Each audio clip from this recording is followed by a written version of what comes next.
As my co-host Andy York so eloquently put it last week, if we thought 2022 was a crazy year in wrestling, 2023 is saying, hold my beer.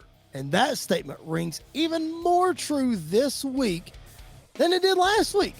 We're going to catch you up on everything you need to know on this edition of the Pipe Bomb Wrestling Podcast.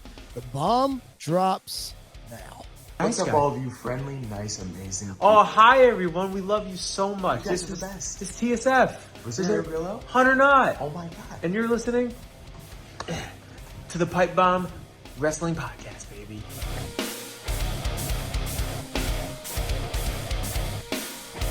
Hello and welcome to this week's edition, Season 4, Episode 2, the Pipe Bomb Wrestling Podcast, a show that is for the fans, by the fans. I am your phenomenal host, Mr. Podcasting, Chris Belcher, and as you can see, joining me this week virtually, Mr. Andy York. Andy, how's it going, man? I'm here. It's been a rough week. If you can't tell, I have been sick for the past week or so. That's why the video took so long to get up, because every time I would try to start working on it, my brain would be like, no, we're done, and kind of shut down a little. So, but we're here. The show must go on. We'll figure out a way to get this thing on the road, and then next week, hopefully, be back in person together and go from there. We'll get it figured out, but we want to make sure, again, that we continue to bring you the best product possible, even if that does mean that we're not together in person, even though we only live 10 minutes away. Speaking of living 10 minutes away, is it snowing at your house? Because it's snowing at my house right now. It was like flurrying earlier, yeah. And it was like 60 degrees yesterday. It was insane. That's part of the reason why I'm sick, is because Tennessee weather is so psychotic. It'll literally go from being like 80 degrees to 20 degrees in like 6 hours. It really is. And it's absolutely ridiculous. What a life we live. All right. If you're new to the show, welcome to the show. Make sure you're subscribed wherever you find your podcast: Spotify, Apple Podcast, Google Podcast, Spreaker, iHeartRadio, you name it. We're there. Make sure you're subscribed. Make sure you're following us on social media at PBW Podcast. Andy's at Andy_PBWP. I am at Chris Belcher 24. Brand new feed again for this show. So make sure you are subscribed. If you are subscribed to the PBWF feed, thank you so much for doing that. Those shows still every Tuesday, this show every Friday. Only a couple episodes left of season 1 of PBWF. Make sure that you also go check out our Pro Wrestling Tees store. Why, Andy? Because we have a fantastic brand new shirt that we alluded to last week. It is live this week.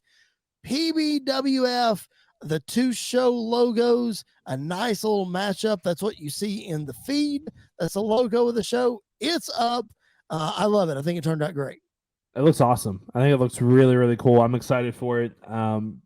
If you've been on this journey with us, this is week 22 that we're coming up on. If you've been with this journey, or if you've been on this journey with us, you definitely need to get that t-shirt and move on with us, because we're coming up on the end. We're getting ready to start the new season as well, and it's going to be a lot of fun. So definitely jump on board. A little bit of a reset, a couple of weeks there that you will not have us, but that's okay, because we will be back in full swing sooner than you think. Also, shout out to our new partners over at WrestleBuddy. If you guys haven't followed them yet on Twitter or checked out their website or checked out the work over there, make sure that you do that. WrestleBuddy is going to be a great resource for all your wrestling news, all your opinions, all of your articles. We're going to be there too. We don't have anything up yet, but we are working on it. Promise. So WrestleBuddy, make sure you check those guys out.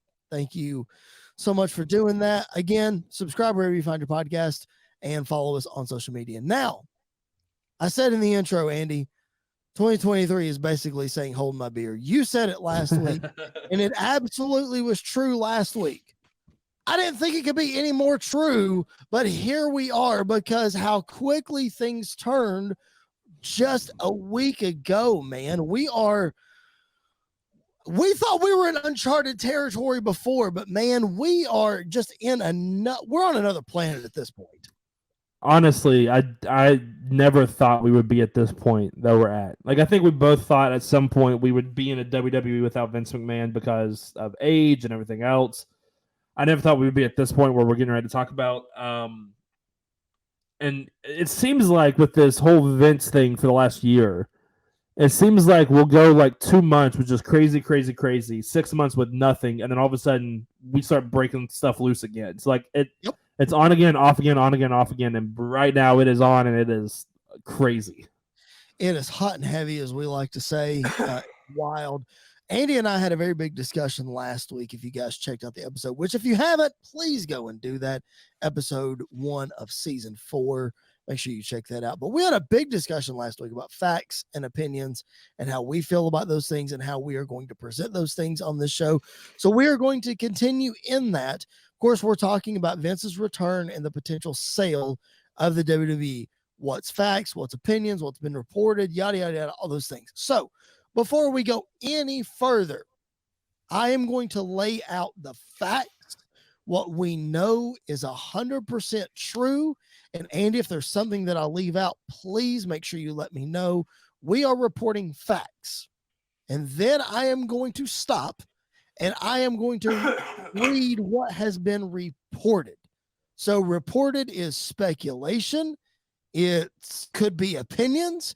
It could be what people want to happen, but it is not fact. And Andy, I am defining fact by what has been put out into public by these specific parties.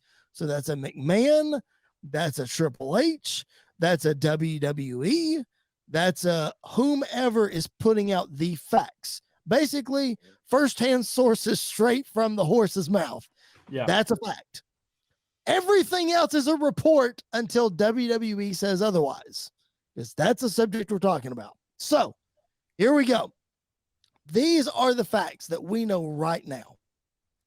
WWE has not announced anything official in terms of a sale. We know that Stephanie McMahon has resigned as CEO. In her statement, she alluded to the leave of absence that she tried to take back in the summer, and she feels that now is a great time to resume that leave of absence, but also take it a step further and resign. She also tweeted this morning from the hospital that she had ankle surgery today. So that could be a big factor in all this too. But the facts are nothing is official in terms of a sale, and Stephanie McMahon has resigned. We know that Vince McMahon is also now back on the board as the chairman. And we also know there is a lawsuit that has been filed against Vince McMahon for his operations and how he has done things in his return. Those are the facts. Did I miss anything? I don't think so. I think that's basically the most important stuff is that. That's what we know. Okay, those are the facts. Here is what is being speculated.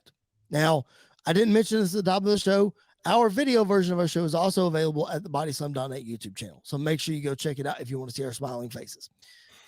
Our very own Cassidy Haynes from bodyslam.net, as well as a few other sources, have reported that WWE has been sold to an investment fund in Saudi Arabia and will become a private party. Cass updated his report by saying that this deal has been agreed upon in principle, but the holdup is because WWE is a publicly traded company. They must provide notice to their shareholders and other parties, legalities, yada, yada, yada, that kind of thing. So he is saying that is the holdup. That is from our very own Cassidy Haynes. Conflicting reports, again, from very reliable sources like Ariel Helwani from BT Sport, who is known for being tied directly into WWE in a lot of things. He and others have said that no deal is in place and that WWE is very much exploring other options. In fact, Dave Meltzer said that he was in LA this week at the same time that Nick Khan was in LA this week, meeting with the head of Disney and the president of ESPN. So that's what's been reported. I read the facts earlier. We're separating an opinion here. What do you make of all this, Andy? Because you and I have been texting a lot this week about this, and the best thing I can come up with, and you said it best, something's just not adding up here. Like something is just not, I don't know. Something's not right. Yeah, I lean a couple different ways actually on this because when all of this broke, I think it broke. The timing of it was very, very interesting because it was the same day Stephanie resigned. It was that evening, and it was basically after NXT went off the air is when this stuff started to break. I don't know. Part of me thinks that there are two different scenarios I can see here. Both of them involve a Saudi group probably being actually interested in WWE. I think that would not shock anybody if there was an investment fund or whatever, the sports fund or whatever it's called in Saudi Arabia is interested in WWE. I think that's probably very likely. I mean, we've been seeing this with that LIV or LIV Golf, whatever that they've been trying to do. That they've got some big names that are on tour with them. Yep. So they've got the money to blow on buying WWE. There's no doubt about that. Not only that, but man, look at the WWE events that have come to Saudi and the reported amounts that WWE gets for each of those events. So the money is there for sure. The reason, though, I think the reason why this is kind of happening, one, this could have been a test balloon from WWE being, okay, we've got this investment. Let's see what the backlash would be. Because if this is true, and that's a big if, they knew there was going to be some sort of backlash for this buy-in. Because obviously there's going to be a huge backlash if a Saudi Arabia investment group is going to buy WWE. And the backlash was absolutely there. And I'll be the first to say I was a part of the backlash because instantly I started thinking there's going to be a lot of people who are going to be walking out of WWE immediately that would ruin a lot of great things that were going on right now. Absolutely. I mean, the first name that pops up is Sami Zayn. Sami Zayn's not. There's no way Sami Zayn can be a part of WWE that's owned by a Saudi Arabia group. And I think Kevin Owens would be right behind him. Kevin Owens would be right behind him. I think John Cena stopped doing those shows. I think Cena wouldn't come back. I think obviously you got to think about competitors like Sonya Deville and Dakota Kai and Shayna Baszler, people like that. Like they would not stay in the company. I mean, it affects the women's division massively. It does, and which in return would affect the men's division. Right. So I don't even know how they. Not to dive too far politically into this, but we've seen very little women's wrestling on the Saudi shows. Like it took them a couple of shows to be able to get that cleared, and when they were there, they were in full body suits or oversized shirts or what have you. Now the line that but the line of thinking, I guess, for me is like, I would assume that Saudi Arabia shows WWE on whatever television platforms that they have. I just don't know how they do the women's division and if they just don't show it or they blur it out or whatever. I don't know. Yeah, all of that has to be put into effect. Sure. However, when you're dealing with a normal businessman, a normal human being, we are not dealing with a normal human being when it comes to Vince McMahon. Right. We are dealing with an egomaniac who wants his way and his way only. And there have been some other reports because when the whole Vince takeover thing happened, I think instantly everybody immediately was like, oh no, he's going to go back to being in charge of creative. Triple H is going to be out of a job again. Like we're going back down this path. And then he set that thing off where he's like, no, I don't want to be in charge of creative. Well, then there was another report that came out, which, by the way, media literacy for everybody else. I heard Sean Ross Sapp talk about this. A report is not a fact. A report is a rumor. It'll say confirmed if this is true or not. And the reports were that Vince did want to be back in charge of creative because, shocker, who would have seen that coming? Right. And I think the only group that WWE could sell to that would allow Vince to be back in charge of creative and be back in the fold of things again would be the Saudi Arabia group. Now, I read this morning that Endeavor, who is the owner of UFC, is interested in also purchasing WWE, but they would have to have a financial partner and yada, yada, yada. Yeah. But I did read a report that said that they would also allow Vince to be in charge and to be on, in part of that, but that also I'm not going to dive into Dana White, but I was gonna say because they let a abuser run their UFC. Why won't they let a old man that has problems, a lot of problems, run WWE?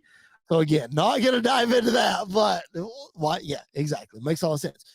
Here's another thing that I came up with in talking about this whole thing is I am in no way, shape, or form putting down Cass's report that Body Slam reported. I'm not in any way, shape, or form putting down any of those things, any situations, any whatever, because whatever is reported could have been fact at one point. Because sources change and things change. Exactly. That's what happens in the wrestling business. Things change. What I will say, though, is there are situations in which we're dealing with a multi-billion-dollar company here. Let's just be honest. Okay. We're dealing with a company that is publicly traded. We're dealing with a company that has been a global phenomenon for at least 30 plus years. I think WrestleMania 1 was in 1985. So a little bit before that is when the rock and wrestling stuff happened, and Cyndi Lauper and Hulk Hogan and Hulkamania, brother. I remember, he won the title in January of 84. Beside the point, this company has been huge for so long. And when it became publicly traded, you had all of these other employees that, were brought in, and the company's bigger than it has ever been, is what I'm trying to get at.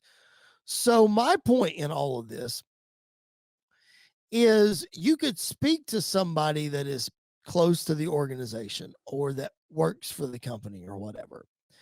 And the report always says that the report will say that we spoke with someone on the inside, or we spoke with someone who is close to the organization or whatever.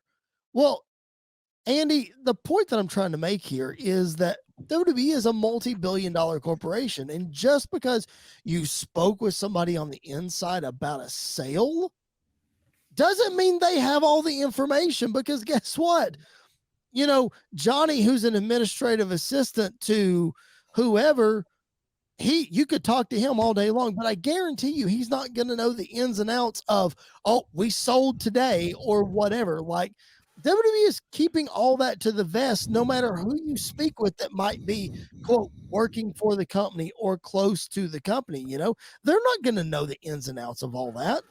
No, honestly, going back to what I said before, my internet decided to crap out. That's good. Honestly, I think it was just a test balloon sent up to see the reaction that they would get. I think the most exciting news at all of this, and the best case scenario, is a Disney buyout. And I know, I fully understand Disney is a monopoly that is running the world right now. Yep. But could you imagine, first off, they get all these TV deals on ESPN, Fox, ESPN Plus, ESPN app, Disney Plus, whatever. There is so much potential with a WWE Disney partnership. There is. However, Disney's not going to allow Vince to be in charge. There is 0.00% chance. And I know what people are saying. They don't know wrestling. The people that are the heads of Disney don't know wrestling. You're absolutely right, but they know how to do research on people. And if they see one little blemish on your record, you're done, basically. Yep. And so I see no way Vince stays in charge. For the good of the company and for the good of pro wrestling in general, Disney buying WWE would be huge, and it would be massive. And you got to think, like, companies are going to look at this and say, when was WWE the most profitable in the last, let's say, post-pandemic? Sure. The last however many months Triple H has been in charge. Yep. Buildings have sold out, merch is sold, tickets are selling, live events are going like crazy.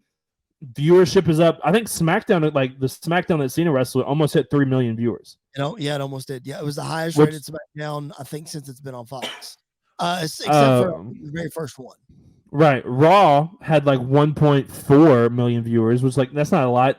Considering the college football playoffs and national championship was being played the same exact time, that's a heck of a number to put up in that time spot.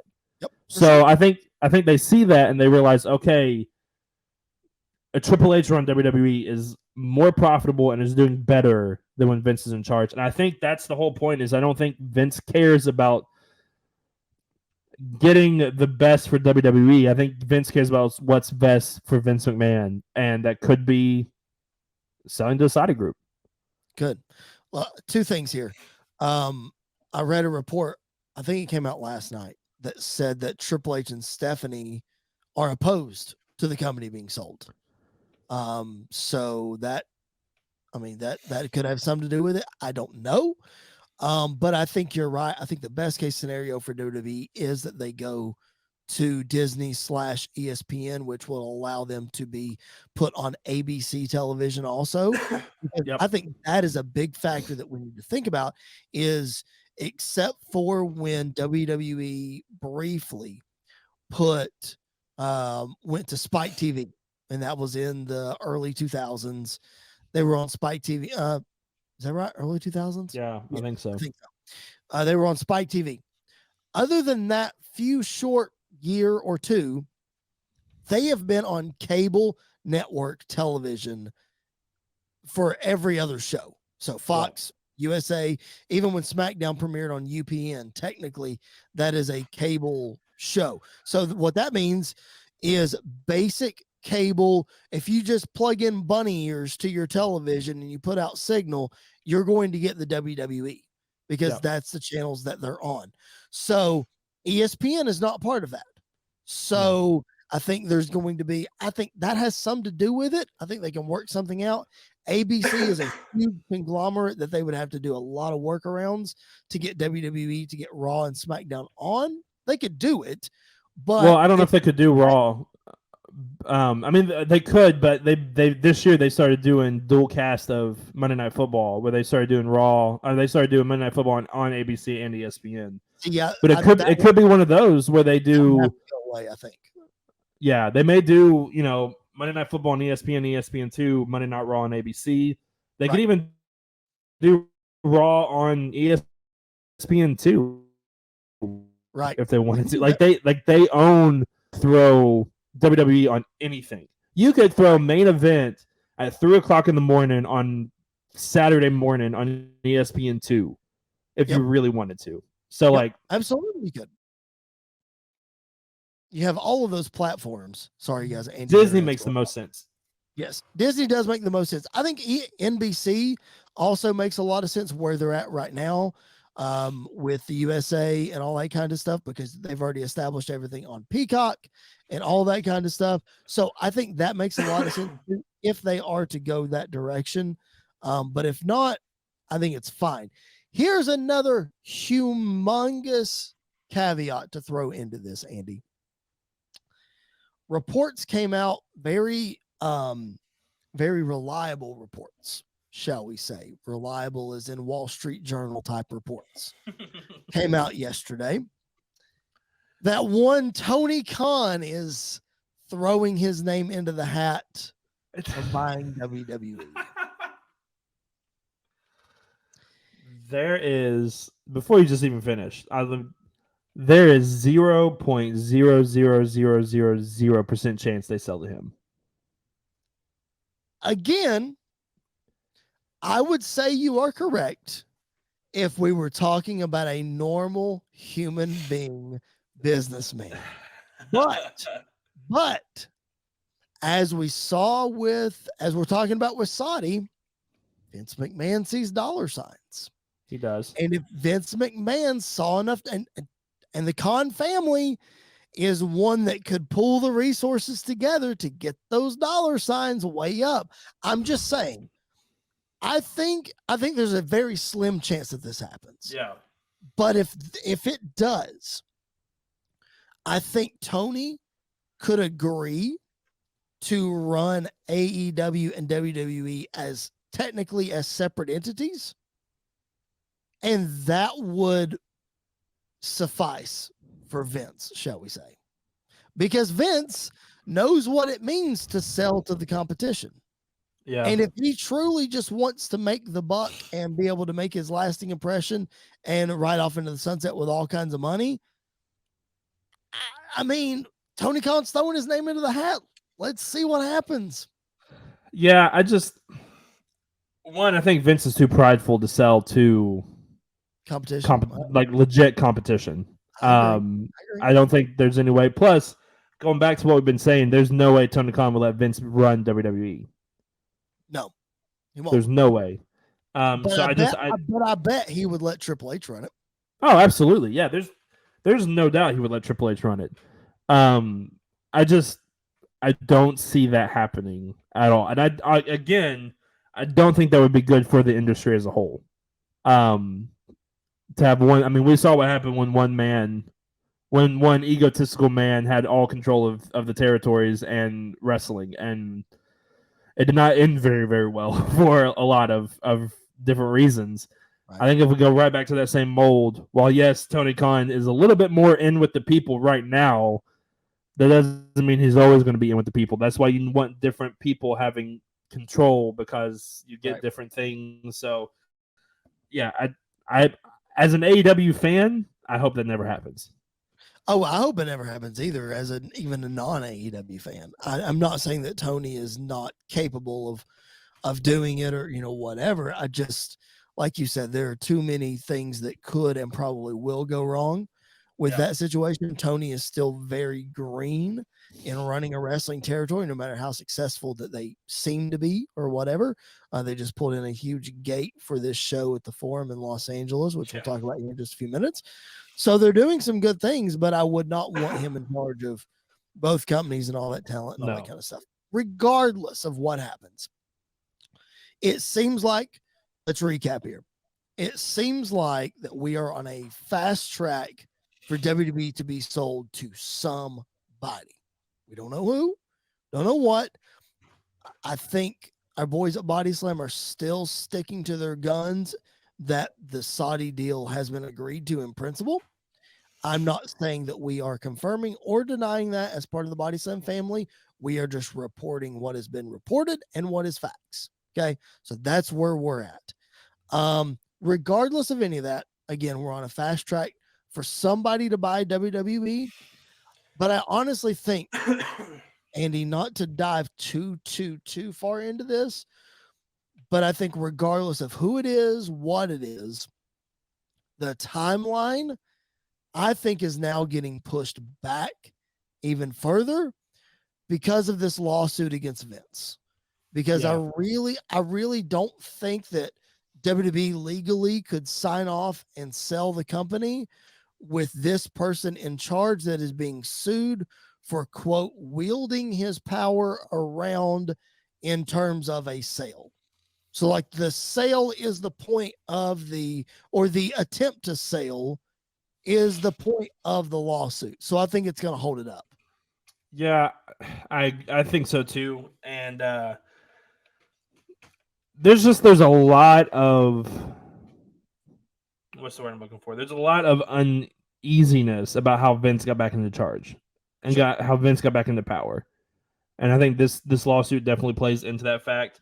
Yeah, I agree. I think we're going to be held up for a long time before we actually get the sell.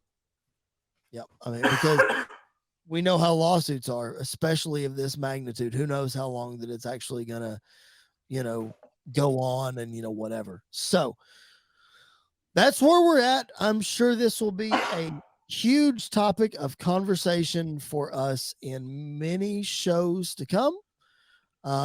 We will revisit this several times, I'm sure, as new reports, and hopefully we start seeing some facts here at some point soon. But that's where we stand right now. Andy and I have caught you up on all the things that we know and all the things that we have seen that are reported and are speculated. But Andy, let's get to some, let's talk about the in-ring product. I mean, what the heck are we here for, right? Let's talk about some stuff in the ring.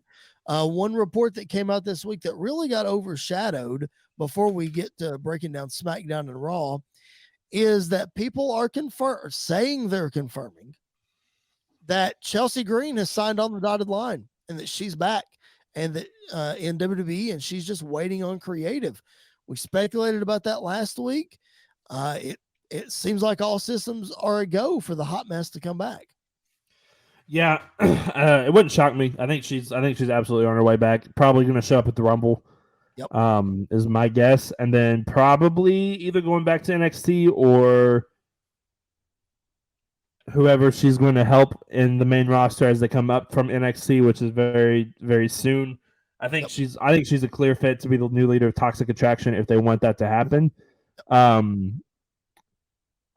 Because we haven't really talked a lot about the Mandy Rose situation. Correct. Because it happened when we took our break. I hate it for Mandy. I really do. I mean, she's doing fine by herself. She's making like $1 million a month, basically doing what she's doing. It's ridiculous how much money she's making, but all power to her. But it's very not shady, but it sucks how WWE went about handling the whole situation and kind of out of nowhere doing it. But if they are going to keep Toxic Attraction around and as a big faction, Chelsea Green's a great fit to be the new leader of it. She is. Yep, I completely agree. She would work well there. Obviously, there were rumors about her joining Damage Control. Whether that happens or not, I don't know. She can probably benefit from that, but it just depends on if you want to make, you want to give her a big spotlight or if you want to make her second fiddle. Who knows? But Chelsea Green seemingly on her way back and paving the way for Matt Cardona as well. Like we said last week, maybe he's a one-off in the Rumble. Maybe he comes back full-time. We will see. All right, let's get to SmackDown, man. I know one thing that you and I are excited for with SmackDown, man, college football is in the books. Let's go, Pat McAfee. Bring him back. I need that excitement back at the commentary table. Yeah, I don't think he's showing up until the Rumble. I think he's in the Rumble. But I'm excited for when he comes back. Not that I'm not against Wade Barrett. I love Wade Barrett. I think Wade Barrett does a great job. Him and Michael Cole do fantastic together. But yeah, I'm excited for Pat to come back and be back in the fold. I'll be interested to see what they do with that because every time that we've seen Pat in a 3-man booth, it seems like he has a lot of trouble finding his footing, finding his place. So I don't know how I feel about that, but it would also be a good way for Wade Barrett to play the heel role and all that kind of stuff with McAfee. I know McAfee leans, McAfee doesn't care. He's not a heel or a babyface. He's just a fan. So it'll be interesting to see if they go that route. But from SmackDown last week, man, the Bloodline storyline just continues to evolve. I feel like we say this every single week, but daggum, they're just on another level right now. Like every time you don't think it can get better, Roman Reigns and Sami Zayn do something else, and it's just masterful, man. I would not have ever put them together as having the chemistry that they have, but man, it's working so well. I'm so happy Sami Zayn is finally getting the recognition he deserves. And this storyline is doing that because the dude is entertaining. Who would have thought back at WrestleMania, one of the things that we were like, I can't believe they put Sami Zayn with Johnny Knoxville. Like who put Sami Zayn with Johnny Knoxville, a wrestler's wrestler versus, the idiot from a movie that just hurts himself 24/7. And that was the best thing for Sami Zayn, it seems like, because it is built to this point that we're now at. And I love every second. This is the best storyline in wrestling the last 2, 3, 4 years has been this Bloodline story. And I'm so excited to see where we're going with it. It's going to be really good. It's like everybody is holding their breath for every time something happens. Like, is this the moment? Is the turn happening now? Is it happening now? I know we're all kind of ready for it. Not necessarily that we want it to be over, but we're all anticipating it happening. It's a matter of when. So I think that's when they're going to have to try to hit us from out of nowhere with it. But we get confirmed that Roman Reigns and Kevin Owens going at it for the WWE Undisputed Universal Championship at the Royal Rumble. It will be the third time that Roman Reigns and Kevin Owens have wrestled at a Royal Rumble for the World Championship. Wow. Which is wild. They did it in 2017 when Owens was champion. They did it in 2021 when they did the Last Man Standing. Now we're doing it again in 2023. So, 2 of the 3 have been no disqualification too. That's true. And this Because one's the first one's the one when Strowman got involved and attacked Roman and helped That's Kevin win. And Yep. then obviously in 2021 is when, Paul Heyman couldn't get the handcuffs off Roman Reigns and he was down for 25 seconds and the referee stopped counting for some reason. And then we're heading to this one. So yeah, it's crazy that they have put them together, but all of them have been fantastic every time. And this one will be no exception, I'm sure. Yeah. And also Kevin Owens and Sami Zayn coming up this week on SmackDown. Man, how do you see this one playing out? Do they try to get out of this in some way? Does Kevin Owens just beat the snot out of Sami Zayn and not necessarily squash him, but I mean, I guess they wrestle. Sammy's got to lose here, doesn't he? Yeah, I think they wrestle. I think this. Don't be shocked if the turn doesn't happen Friday after Kevin beats Sami, and the Bloodline just They start beating down on Kevin Owens, and then they turn on Sami, start beating down on Sami. Sami's written off TV for a while. That's a good way to keep him out of the Rumble, and whoever wins the Rumble can win the Rumble. Because I'm telling you, Elimination Chamber has to be Sami Zayn versus Roman Reigns for those titles. Yep, it absolutely has to be. I'm going to be so disappointed if it's not. But I completely agree, man. I think they wrestle. I think they have a good match. I could see it being a squash, but probably not. All right. A couple more things just to hit on real quick. Give me your quick thoughts. Scarlett in her first televised match this past week on SmackDown, a mixed tag match with Karrion Kross against Madcap Moss and Emma. And then, of course, we have Santos Escobar. We speculated a couple weeks back, got injured at the Madison Square Garden show. He was back in singles action this week. Any thoughts on those two things? The other sort of highlights from SmackDown before we move on. Yeah, it's cool to see Scarlett back in the ring. I think she'd been doing house shows and stuff for the last month or so. Yes. So it's cool that she got back in the ring on TV. And then, yeah, like you said, Santos Escobar being clear and being fine is great for everybody because the dude is just so good. I mean, he is what Andrade should have been in WWE, and still can be if he wants to come back to WWE. Hey, Andrade, come on over. But Santos Escobar has really come into his own. The pairing with him and Selena Vega was perfect. Yep. So I'm glad he's back and hopefully can start getting some big push here coming in the next couple months. Moving over to Monday Night Raw, I mentioned Matt Cardona earlier. He and Brian Myers made their long-awaited return to Monday Night Raw, but in the form of the Major Buddies. Did you see this live when it happened? No, I didn't see it live, but I saw Cardona's tweet about it. Yeah. Yeah, I popped for it. It was great. That's very cool. So somebody in the crowd had the Major Buddies. Shout out to Cardona and Myers and all the fun stuff that they create. Man, big thing from Monday Night Raw this week that we talked about. We thought might happen last week. We got some glimpses, but Uncle Howdy shows up to confront Alexa Bliss. The storyline keeps turning, man. I don't know. I was so mad about this. Oh, you were? Okay, do tell. Why can't we do this last week? Oh, yeah, exactly. Like, why couldn't Uncle Howdy show up last week? No, I know I've been anti Alexa Bliss and Bray Wyatt together since Bray Wyatt has come back. Right. But I'm telling you, these Uncle Howdy stuff is just getting more and more interesting every single week. And I'm all on board for it. So I don't necessarily think this is going to end with Alexa and Bray being back together. But I mean, there is unfinished business between Alexa and Bray that I think Uncle Howdy is a great way for them to pay that off some way, somehow. Yeah, I agree. It's a good way, like you said, to sort of write the end of that storyline without even having Bray and Alexa together if you wanted to do that. So another thing that we talked a lot about last week, huge relief, man. Seth Rollins is not really hurt. We speculated on it last week.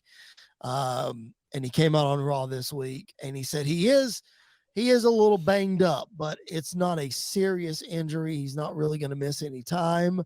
And dude, the pop that he got. Oh my gosh. Yeah, he's easily the second most over person in WWE right now. Top three. I think obviously Bray Wyatt is getting a massive reaction every time he comes out. Right. And then there's just the Sami Zayn pop is just on a different level. I mean, even we were there in Nashville, and when they walked out and he got on the mic, the crowd went crazy for Sami Zayn. So Sami Zayn is the most over person, but Seth Rollins is, I'll say this. Roman Reigns is the face of WWE. There's no doubt about it. Seth Rollins is the engine that keeps it going. And this is proving that every single week. He literally went from being very much hated in like 2019 to now, look, this year just being himself, having a great time, and is over with the fans. And I'm so happy for it. As probably one of the biggest, if not the biggest, Seth Rollins marks in the world. I'm happy he's finally getting his flowers that he has been deserving for a long time, and he's killing it right now. Well, it's like in AEW, man. We say it all the time. Jon Moxley is the face of AEW, but Kenny Omega is the engine that keeps that thing going. And it's the same way at WWE. You know, you got Reigns and Rollins is right there. Also in that segment, go ahead. I'm telling you, the Shield's the greatest faction of all time. I'm going to keep saying it over and over and over again. I'm not going to say that it's the greatest faction of all time, but I am going to say that it is certainly top 5. Sure.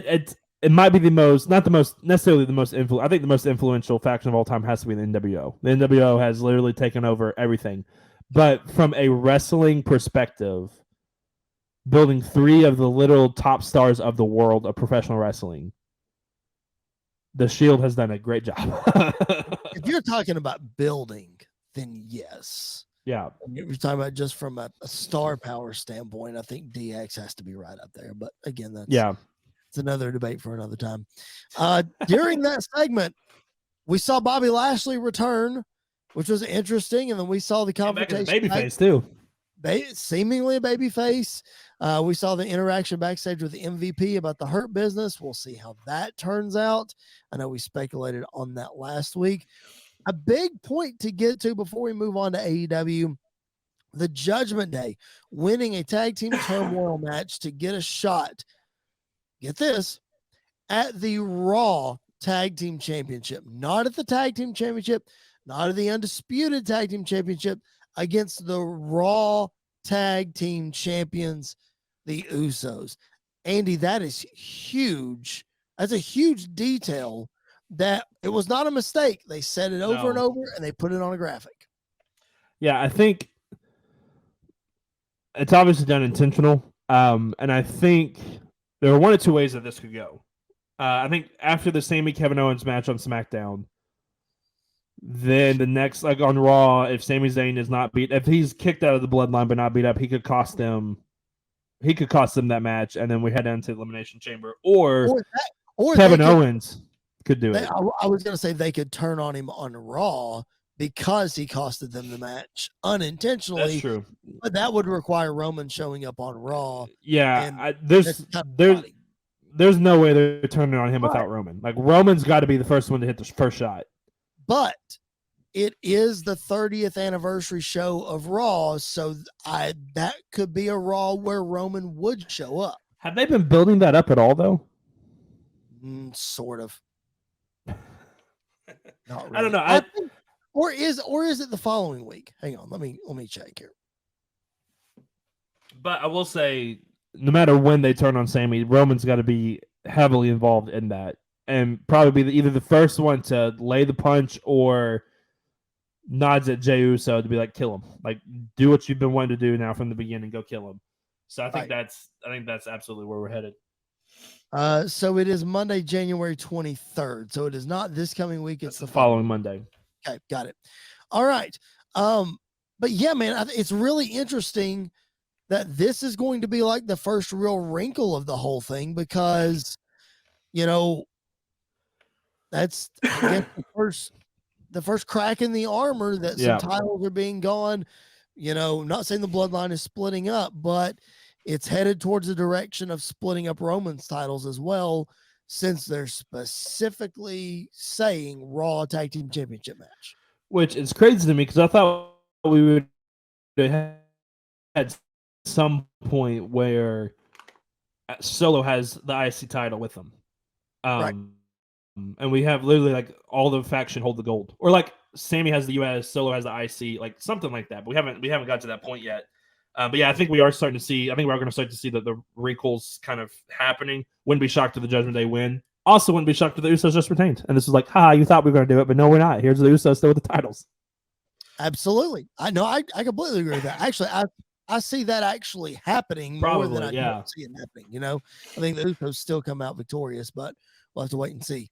All right, that's a lot of WWE talk. Sorry, you guys that are AEW or are sick of hearing about WWE. Thanks for hanging out with us, though. This is the Pipe Bomb Wrestling Podcast, the show that is for the fans, by the fans. That's Andy York. My name's Chris Belcher.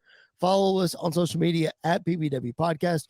Subscribe wherever you find your podcast, and the Body Slam.net YouTube channel, and Sports Wire Radio, where we are at almost every day, if not every other day. Thanks to Tom and that crew for their support. All right, Andy, let's get some AEW thrown at them. The biggest news in AEW this week, I don't think it's the match between Paige and Moxley, which we'll talk about in a minute.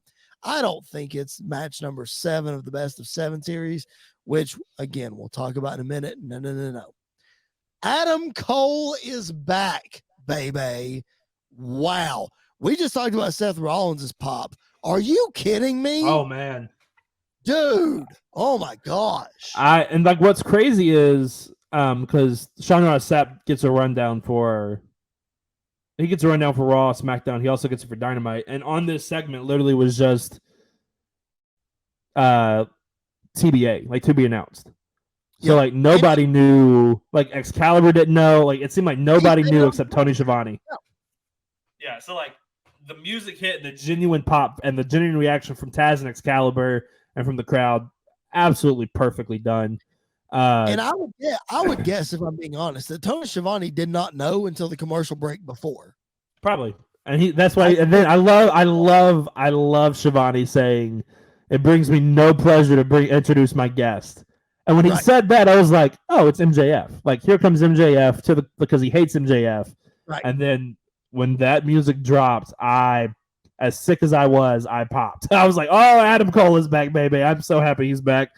Instantly, AEW feels like a bigger deal with him being back. Like if we can just get CM Punk to come back, AEW is complete once again, and let's just keep rolling. Everybody stay happy and healthy, and we're off to the races with this thing. The promo he cut was beautiful and perfect. I mean, to the point where like he's absolutely a babyface right now, because why wouldn't he be with the pop he got and the crowd loving him? And it's something we've never like even in WWE, we never got a babyface Adam Cole. So I'm very excited to see what he does as a babyface. The part of the promo he said, "I've got bad news," and that's for everybody in the locker room because Adam Cole is 100% back. I was like, I almost got emotional. I was like, man, this is amazing. I'm so happy he's back. Yeah, it was very, very cool. I watched it this morning because I didn't get to catch it live. I watched it this morning, and man, oh my gosh, so good. I loved it so much. Easily my favorite wrestler in AEW. So glad that he's back. Cannot wait to see what happens in the future with Adam Cole. Just so cool for him to be back, and not we're not sitting here just saying, "Oh, one of our favorite wrestlers is back. That's so cool." Blah blah whatever. Like he talked about in that promo, man. Dude had some serious health scares. Dude did not know, what was happening with him, anything like that. So, so glad that he, as Adam Cole, as Austin, whatever his real last name is, as Austin, made it through these health scares as a human being and is cleared to wrestle and is back on the other side. Bryan Danielson gets spotlighted for all of his health scares, and I'm sure this Adam Cole stuff was very similar. It wasn't as public as Bryan. You know what I mean? Yeah. And I definitely remember where I was when Bryan Danielson came back to WWE and got physical for the first time, and everybody was so happy he was getting beat up because it was like Daniel Bryan is back and he's going to be fine. The times Paige has done it, like we all popped for that, we all freaked out for that, and then obviously, I think we all figured Edge was going to be at the Rumble, but I think I remember the most was the 2019 SummerSlam pre-show when he hit the spear for the first time in like years, and everybody's like, Edge is physical, like is he clear? And then the Rumble happened and the place went out like crazy. So just another beautiful story in professional wrestling. Professional wrestling is so good, and like it's so amazing. And no two guys prove that more than Jon Moxley and Adam Page kicking off Dynamite in one of the man. more hard-hitting matches that we have seen in quite some time. Man, these two guys just wore each other out. Adam Page literally said, concussion, what concussion? Let me go get another one with this beating that we're going to give each other. I honestly, like, we had a match of the year candidate last week for Omega and Ospreay. Right. This one, I honestly wouldn't be shocked if at the end of the year, when we do awards or whatever, this might be my favorite match at AEW this year. Wow. It's going to be hard for this to be beat because obviously I'm a huge Page mark. I'm a huge Jon Moxley fan. These two dudes beat the crap out of everyone else, but they also take a beating very, very, very well. And they did that in this match. And again, I love the fact that Jon Moxley doesn't just stay the babyface. When the crowd started chanting for Page, he just flipped them off. He flipped the crowd off and just went back to beating Adam Page. Like, stuff like that, I absolutely love. So even with the main event, this was my favorite match of the night. I think you need to start keeping a tally of your matches and make sure that you have them all. Keep them on record. Yes, for sure. So good, man. And then they're doing this injury angle with Jon Moxley, which let him get his vacation he deserves. Who knows if that's going to lead to a vacation? At least like 2 weeks off, man. Yeah, go take a break, man. Go take a break. Bro, give him 2 weeks off, something. I don't know. I think you could give him a couple of weeks off and then build this thing back up for a huge Texas Death match at Revolution. Or something like that. Yep. Oh, sure. Please give me a Texas Death match between these two. I mean, we need. And if you want a Texas Death match between these two, go listen to Addicted to Chaos on the PBWF Hey, there you go. With special guest referee Mick Foley. So there you go. I mean, they could bring in Mick Foley. That would be easy. Let's talk about, you mentioned it, match number 7, best of 7 series between the Elite and the Death Triangle. First thing I'll ask you, and because I'll be honest, I did not watch all 7 of these matches. I've probably watched. I've probably seen 4 of them. Of the 7, do you have one that's your favorite, or do they kind of run together? Anyone stand out? I mean, they all kind of stand out in a different way. Okay. This one kind of stands out because they only had like 15 minutes. This match started with like 15 minutes left in the show, and they were just moving. Like they were flying through that thing. When I was watching Dynamite, and then Ricky Starks and JAS is cutting this awful promo. Terrible promo. It did not. Long. Oh, it should have been moved to Rampage. I was like, man, like they ain't gonna have much time at all. Like, what are they doing? And then, they went flying like they normally do. Which I was fine with because we all are here just to watch them flip around and beat the crap out of each other in different ways. And so they were moving through it really quick, which I was fine with. I know it's technically not. I mean, obviously we all remember the first match of the series, but the match that led to the best of 7 series when the Bucks came back and everything else. Obviously remember that one. And then like the first match was really good. Probably this one, though, is the one that sticks out the most just because of the weight of it, and we've been building to this. I'm not a huge fan of best of 7 series in pro wrestling because I think matches can get very repetitive. That's why I was happy they put in, like, if somebody doesn't get swept and we get to 5, 6, and 7, a stipulation is going to be added to each one, which I'm perfectly fine with. I think that's smart. The ladder match is probably the one that sticks out the most to me. I think why I hate best of 7 series, and which makes the most sense, is pro wrestling is predictable. Let's be honest. Like, we can suspend our belief for only so long. You know what I mean? So somebody says they're going to have best of 7 series. You're already going to say, all right, there's going to be 7 matches. I'll tune out for 3 of them. Whatever, because it's going to get there. I'm not saying that's what I did. I'm just right. And it was really interesting when like Death Triangle took like a 3-0 lead. And it was like, oh, well, could we get the first ever, obviously what we knew it wasn't going to happen, but it still added some intrigue to that 4th match. And then we made this run. For sure. All right. I mean, that was mainly the high points. We did not get a Sasha Banks appearance / Mercedes Moné appearance we thought might happen. We did get Sheeta getting, that's really hard to say. Sheeta getting involved in the tag team match. So that was interesting. And again, I mentioned, man, and that Ricky Starks Jericho Appreciation Society promo, that was hard to watch, man. Yeah, it was difficult to get through that. It was way too long, way too long, and we could have just cut it short or just moved it to Rampage or something else. I will say, anytime I can talk about this man, I'm going to. Takeshita is going to be a star in AEW. I'll say this: in the next 5 years, he will be AEW World Champion, and he will be. I could absolutely see him being the AEW version of Okada, just taking over the wrestling world. And he is absolutely killing it. Him and Bryan Danielson, we knew they were going to have a great match. It over delivered. It's the first time I can remember them taking almost a botch and being like, okay, let's just do this pile driver really quick and make it look cool. And like it worked perfectly. So I'm a huge fan of Takeshita, and I'm excited to see what they're going to do with him. Yeah, that was a really entertaining match. I didn't mention that, but it was a very entertaining match between Bryan and Takeshita. A couple of good false finishes there that really got the crowd and got me too. So it's very, very cool. I'm not ready to say he's going to be AEW champion in the next 5 years, just because I feel like that has been so hard to predict, like when that's actually going to happen, because they have some long title reigns. But I think he is absolutely a future star in the business for sure. And I will say, especially because he's moved to the United States full time now. They said that on commentary. Yeah.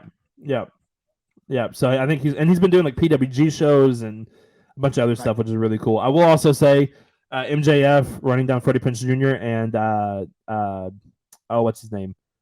The dude from Hangover. I don't know. Yeah, I forget his name. But whatever MJF running them down was hilarious, and especially Freddie Prinze Jr., who's been like is starting his own wrestling promotion and has been like crapping on a bunch of stuff. I love when he said his name and they cut to him. He literally was like, "What did I do? I'm just sitting here. Like I literally did nothing for you to do this." So it was great. Yeah, that was absolutely hilarious. All right. That's gonna put a bow on the current wrestling content. But what we want to start doing every week is we want to introduce a brand new segment. If you've been with us for a long time, before we started the PBWF, we devoted our second show to an old school topic, and we want to try to bring that flavor back to every Friday episode. We want to introduce an old school 101 topic. Very much a this week in wrestling history kind of thing, but Andy and I are going to come up with topics every week, or maybe I'll just leave it to Andy to come up with a topic every week, and we'll talk about it. We'll figure it out. Andy, what's on tap this week? Old school 101. Yep. So 30 years ago this past week, January the 11th was the debut of Monday Night Raw. And so I think it would be very interesting if we kind of just not necessarily talk about like the debut show, which we can, because obviously it's a big deal, but like moments in Raw history that really stick out to us the most. And I'm sure you're going to go like old school. I've only watched like the first Raw maybe once in my life, and I was like, man, this is hard to get through because it wasn't what I was expecting it to be. Right. But I will throw one out really quick, and then I'll let you kind of take the reins and go through your list, because I've got a couple as well. The thing that I remember the most from Monday Night Raw was the debut of the Nexus. And that debut was done. I mean, they were a threat instantly, beating up the announcers, tearing the ring apart, beating the crap out of John Cena, all of that stuff. So the debut of the Nexus was like one of the first things when we started doing this. That was like the first thing that popped in my head was that. Man, Monday Night Raw, I just remember, because I am older than you, I remember before DVR was a thing, before streaming television was a thing, before any of that stuff was a thing, like Raw and Nitro, especially during the Monday Night Wars, but we're specifically talking about Monday Night Raw. That was appointment television, man. Like, you had to be there. You had to watch it when it happened. If you didn't, you had to pop in a VCR tape because your parents made you go to bed too early, and you had to record it and watch it the next day, because that's what I had to do a lot. But man, Monday Night Raw was where it was at. And then the couple of times a year when the Westminster Dog Show delayed it or put it on another night or whatever was just the worst. But man, Monday Night Raw has revolutionized television. Longest running episodic television show in history, has been running for 30 years now. You mentioned that first Monday Night Raw, man. Shawn Michaels and The Undertaker were both on that Raw. Razor Ramon was on that Raw. Was Mach on that Raw? Macho Man might have been on that Raw. I know the second episode of Raw was the Loser Leaves Town match between Mr. Perfect and Ric Flair. That was Flair's last match in WWE until 2002, I think. But anyway, just so many moments in Raw history, man, that just stands out. DX invading WCW, The Rock concerts in the mid 2000s. Yeah. You have Shawn Michaels returning. Shawn Michaels being a member of the NWO. Who would have thought that? Austin with his beer truck, the hospital incident where Austin bashes McMahon over the head with a bedpan. The Rock throwing Steve Austin off a bridge. You had The Undertaker putting Steve Austin on the cross and raising him up. You've got capturing Stephanie McMahon. You've got the Val Venus stuff. You've got I could go on and on about Monday Night Raw moments, but I'm telling you, if I had to pick just one or two that are some of my favorites of all time, I don't know why I always go back to this, but I do. It just makes me laugh. I think it was a Raw in 2000. I want to say 6, maybe 7. And it was the Raw when Triple H and Shawn Michaels dress up like Vince and Shane. Oh my gosh. And do the promo and do the dance. And just, oh my gosh. Yeah. It's so good.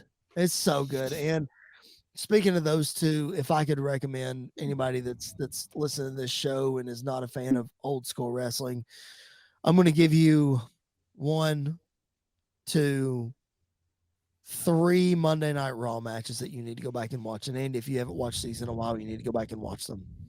First one I'm going to give you is Monday Night Raw in 2007.